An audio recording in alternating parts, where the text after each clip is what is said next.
Et si le vrai plan, ce n'était pas l'indépendance de l'Europe, mais sa disparition géopolitique?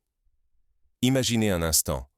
Pendant que tout le monde débat de la montée de la Chine, une transformation d'une ampleur historique se joue sous nos yeux. Les États-Unis détournent enfin leur regard du vieux continent pour concentrer toute leur force sur l'Asie. Ce n'est pas un simple ajustement, c'est un basculement total de priorité. Les portes de l'histoire claquent, et l'Europe se retrouve soudainement seule, privée du fameux parapluie américain qui la protégeait depuis des décennies. Ce retrait des Américains n'est pas un caprice passager. C'est une réorganisation stratégique profonde qui laisse l'Europe orpheline de son allié principal, sans garantie de sécurité, sans appui diplomatique, et surtout, sans la certitude de peser encore dans le monde de demain. Pendant ce temps, la Russie observe la scène avec une patience glaciale. Pour elle, ce vide est une opportunité historique, un rêve caressé depuis des générations, faire disparaître non seulement la menace militaire, mais aussi la puissance européenne. Certains pensent que l'Europe pourrait profiter de cette nouvelle indépendance. Mais la réalité est bien plus inquiétante. Privée de sa protection, isolée par le jeu des grandes puissances, l'Europe devient vulnérable, exposée à tous les chocs du monde, incapable de se défendre seule face à un voisin russe qui n'a jamais renoncé à ses ambitions.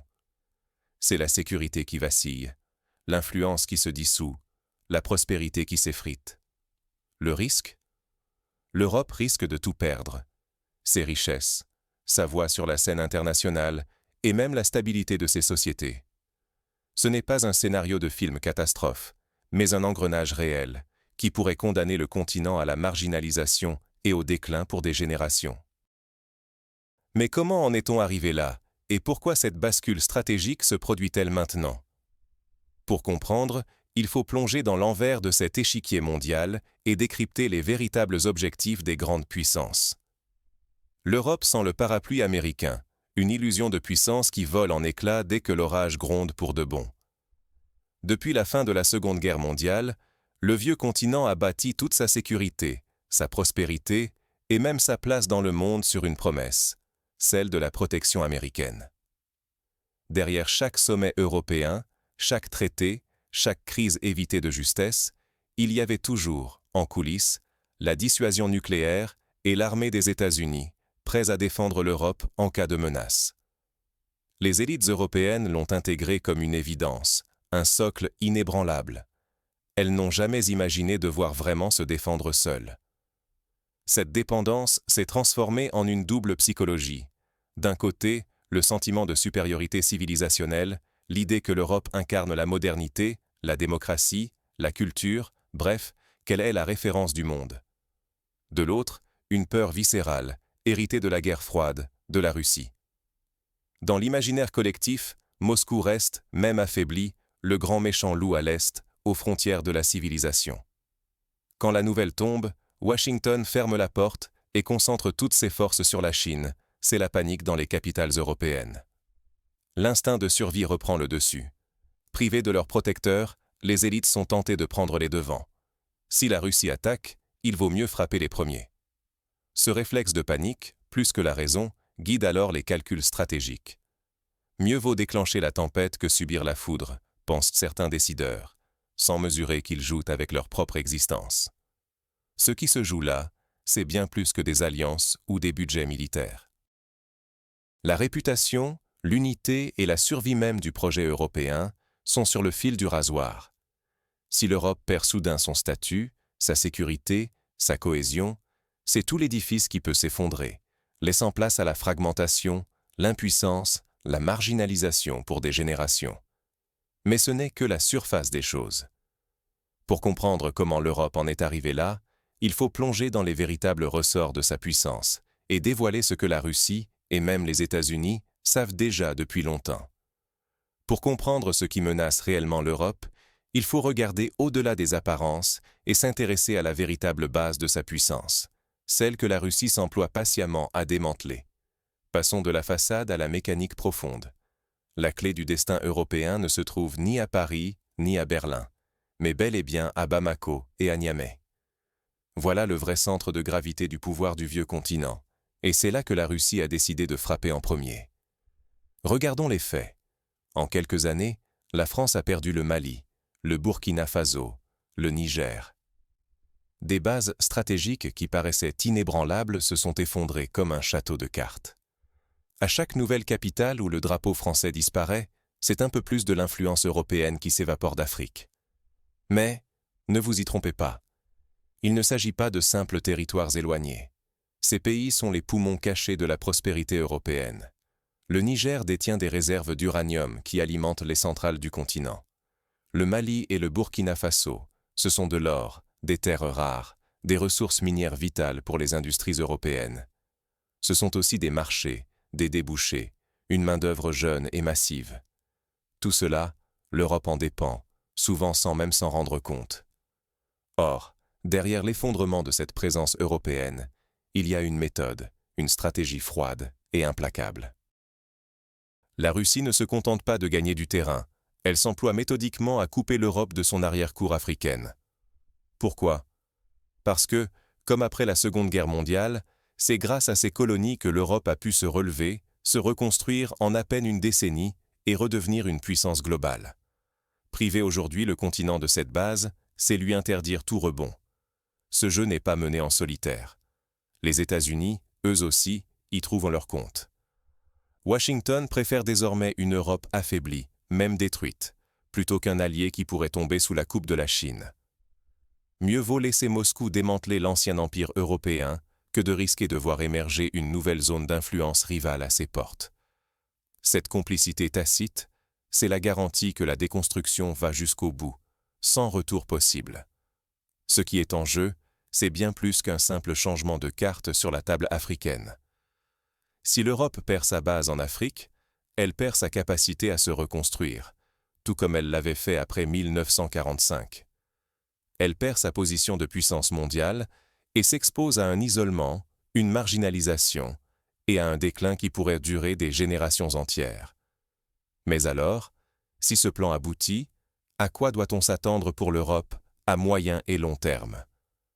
Plongeons ensemble dans les conséquences que personne n'ose nommer. Et si, dès demain, l'Europe redevenait une simple périphérie agricole, coupée du reste du monde?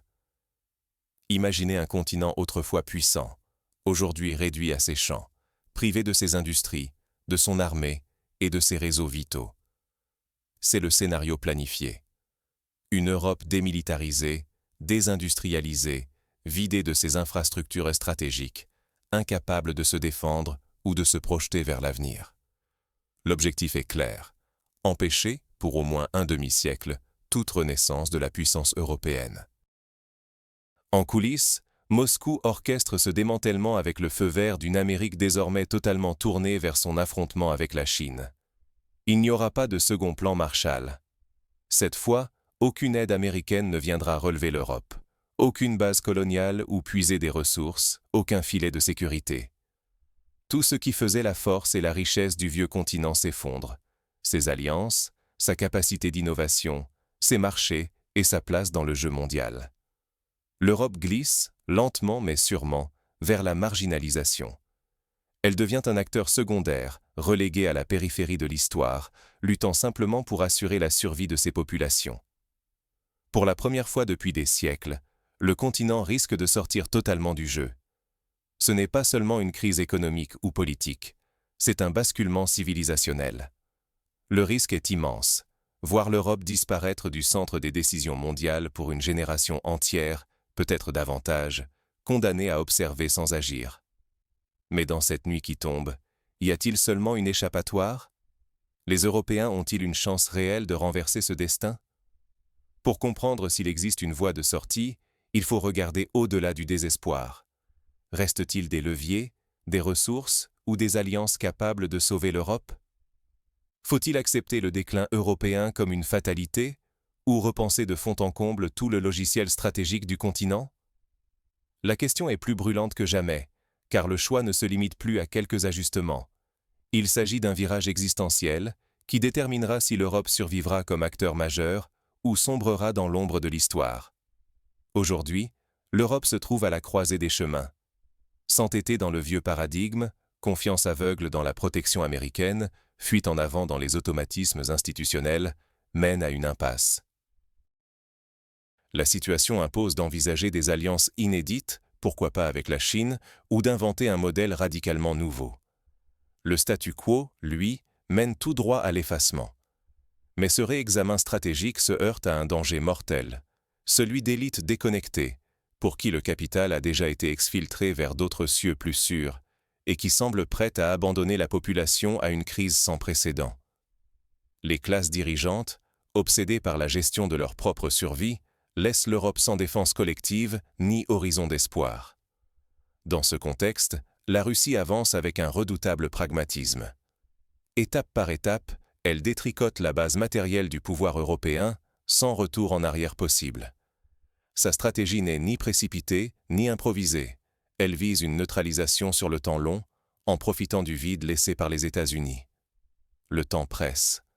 Seule une prise de conscience massive, transversale, pourrait inverser la tendance. Il faudrait que la société européenne tout entière réalise l'ampleur du piège et ose remettre en cause ses réflexes et ses certitudes. Faute de quoi, le modèle de vie, la prospérité et les valeurs fondamentales du continent risquent de s'étioler à jamais. L'avenir de la société européenne est plus que jamais en jeu, et le compte à rebours est déjà lancé. La guerre que l'on croyait lointaine s'est transformée en lutte pour la préservation de tout un mode de vie. Mais alors, quelles options restent concrètement à portée de main pour les Européens? Il est temps d'explorer des pistes, aussi ambitieuses qu'urgentes, pour éviter l'effondrement annoncé. Le compte à rebours est lancé. Qui écrira le prochain chapitre de l'histoire européenne? Nous voici face à un instant décisif. Le retrait total et irréversible des États-Unis laisse l'Europe nue, livrée à elle-même, sans le moindre filet de sécurité ni allié transatlantique. Ce bouleversement n'est pas une opportunité pour l'émancipation, mais bien un piège qui se referme, orchestré méthodiquement et accepté sans résistance. Ne pas saisir la nature de ce basculement, c'est accepter de disparaître de l'histoire, voire d'être rayé de la carte des grandes civilisations pendant au moins une génération. L'Europe, autrefois moteur de prospérité, glisse vers une ère d'impuissance et d'isolement, tandis que ses anciens adversaires redéfinissent leurs priorités et leurs sphères d'influence, sans aucune intention de revenir sur leurs pas. Les États-Unis ont choisi leur camp, l'Asie et surtout la Chine. Leur départ n'est pas un simple changement de cap, mais une reconfiguration radicale où la Russie se voit offrir l'occasion historique d'effacer la menace européenne pour des décennies. Pendant ce temps, les fondations mêmes de la puissance européenne, ses liens, ses marchés, sa sécurité, sont méthodiquement démantelés. Le temps n'est plus aux illusions ou aux débats abstraits. Il impose une lucidité brutale. L'inaction signifierait l'effondrement, la perte du statut et la condamnation à la marginalisation sur la scène mondiale. Aujourd'hui, chaque décision, chaque réaction pèsera lourd pour l'avenir collectif. Alors, qui relèvera le défi? La réponse appartient à ceux qui auront le courage d'ouvrir les yeux et d'agir, là où tout semble déjà perdu.